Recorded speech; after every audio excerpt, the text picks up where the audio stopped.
America is becoming a third world country more and more every day. I'm starting to understand Republicans, the far right side, the red, all that. So I don't like this shit at all.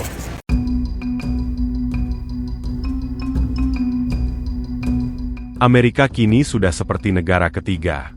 Ya, kalimat itu sering diucapkan oleh warga lokal di sana. Kenapa bisa begitu?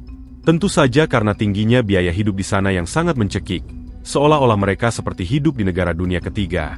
Dan tidak hanya soal biaya hidup saja, ada satu hal lagi yang cukup krusial, di mana rasanya mereka seperti hidup di dunia negara ketiga, yaitu soal keamanan. Selama ini, orang Amerika selalu bilang kalau negara Asia Tenggara seperti Indonesia adalah negara dunia ketiga, yaitu sebuah negara yang suram dan tidak aman. Namun pada faktanya, justru malah sebaliknya. Mereka menemukan kenyataan yang sangat berbeda dari apa yang selama ini dibayangkan. Indonesia ternyata menawarkan rasa aman dan ketenangan sosial yang begitu luar biasa. Ketika orang Amerika pertama kali datang ke Indonesia, mereka seperti merasakan sebuah kebebasan. Banyak dari mereka membandingkan Indonesia dengan Amerika, seolah iri dengan Indonesia.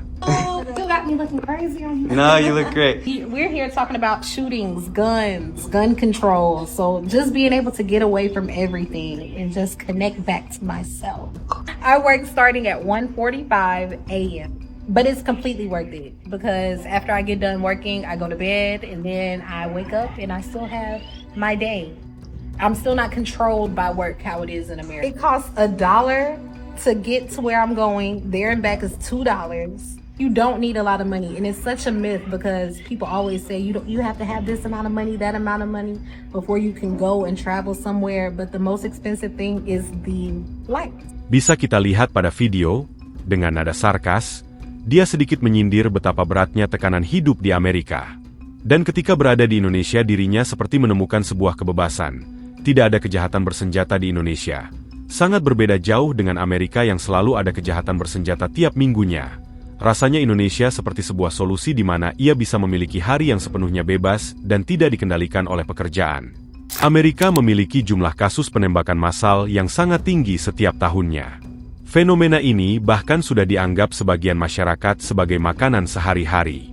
Sedangkan Indonesia tidak memiliki fenomena seperti itu.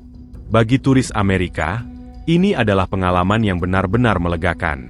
Semakin lama tinggal di Indonesia, semakin banyak turis Amerika yang menyadari bahwa keamanan adalah salah satu keunggulan terbesar negara ini. Banyak dari mereka mengaku bahwa kehidupan di Indonesia ternyata lebih menenangkan daripada kehidupan di negara yang dianggap maju. We're here in early November and I've had a few questions from people being like, hey, I'm coming to Lombok soon or I'm coming there this week, what's the weather like? And it's honestly really beautiful and sunny in the mornings. It's also about 700 degrees Celsius, really humid.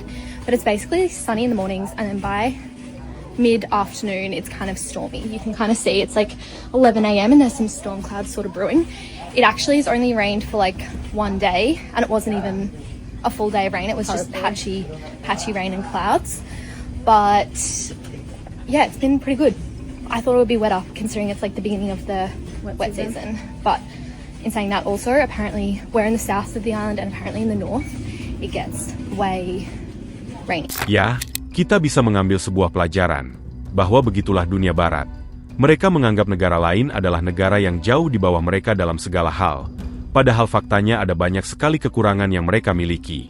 Indonesia sendiri bisa menjadi sebuah contoh yang sangat sempurna, di mana pada awalnya banyak yang meremehkan negara kita. Akhirnya, banyak dari mereka menyadari bahwa label negara dunia ketiga yang selama ini mereka dengar sama sekali tidak mencerminkan kenyataan. Indonesia tidak perlu propaganda. Tidak perlu juga kampanye besar-besaran, karena fakta di lapangan sudah berbicara sendiri. Seorang bule bahkan ada yang bilang begini, saya benar-benar iri dengan Indonesia. Selama ini saya selalu mendengar Indonesia adalah negara ketiga yang penuh hutan, dan tidak aman. Tapi ketika datang langsung, saya menyadari satu hal, ternyata kehidupan di Indonesia jauh lebih baik daripada di Amerika. Rasanya Amerika sudah seperti negara dunia ketiga yang sesungguhnya.